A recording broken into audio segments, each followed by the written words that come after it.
Orucu qiyamət günü ilə müqayisə ediblər iftarı.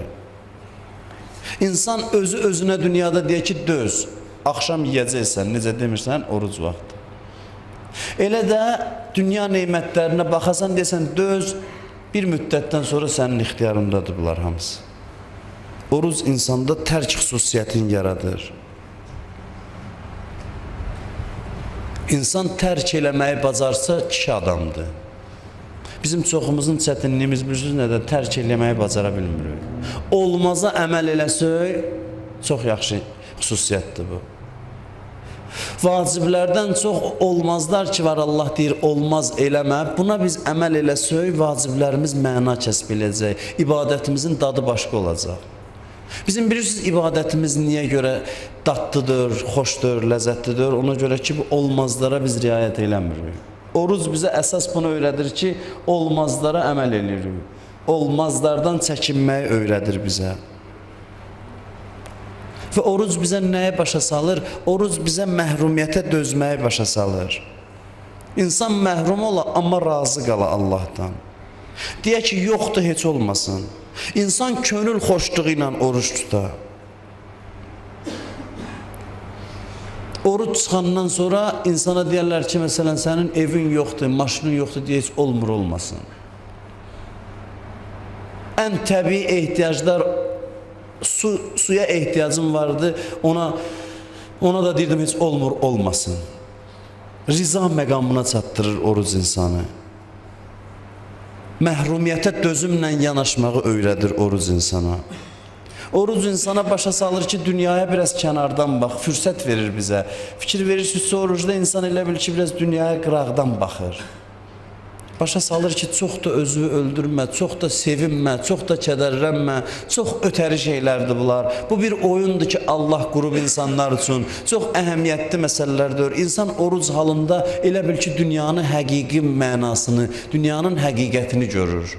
Bilmirəm, mənim sözümü siz təsdiq eləyərsiniz, yox. Orucluqda sanki insan biraz real baxır məsələlərə. Elə bil ki, bir qədər dünyaya kənardan baxır. Başqa aylarda başı qarışıb, girib içinə, böyüdü özü üçün dünyanı. Amma orucluqda Allah fürsət verir ki, insan biraz ondan çəkinməklə elə bil ki, bu dünya insanın gözündən düşür. Onun əhəmiyyəti insan üçün azalır. Oruc bunun üçündür ki, insanda bu xüsusiyyətləri yaratsın. Əl-vərah ən məharimillah. Peyğəmbər buyurur ki, bu ayın ən üstün əməli çəkinməkdir. Çəkinmək. Bu ayda ən çox fikir verin əziz qardaşlarıma. Mənim tövsiyəm budur ki, ən çox fikir verin ki, çəkinmək, günahdan uzaq olmağa diqqət eləyin. Ən çox buna əhəmiyyət verin. Bir halda ki, halal haram olub, yemək haram olub, adamın üzü gəlməz ki, bu ayda günah eləyə. Bir halda ki, halal haramdır, sən necə gedib haramı eləyəsən bu ayda? Bu ayda, başqa ayda olan halallar haram olubsa, gör haramlar necədir? Haramlara heç yaxın düşməyə insan gərək. Bir dənə qeybət xarab eləyir orucun təsirini. Ehtiyatlı olun ki, danışmayasınız və ehtiyatlı olun, qulaq asmayasınız. Çox böyük təsiri var. Məliki Təbrizi rəhmətullahi aleyh olduqca böyük mənəvi məqama malik olan alimdir. Olduqca böyük mənəvi məqamı var. Onun kitablarını oxuyursan, adamın ürəyinə yapışır. Elə bil ki, onun mərifəti kitab vasitəsilə adamın qəlbinə gəlir, daxil olur. Elə bir insandır. O bir məclisdə oturmuşdu, bir nəfər birinin qeybətini elədi, bir cümlə söz dedi. Ona baxdı, dedi ki, indi 40 gün mənə əziyyətə saldın sən.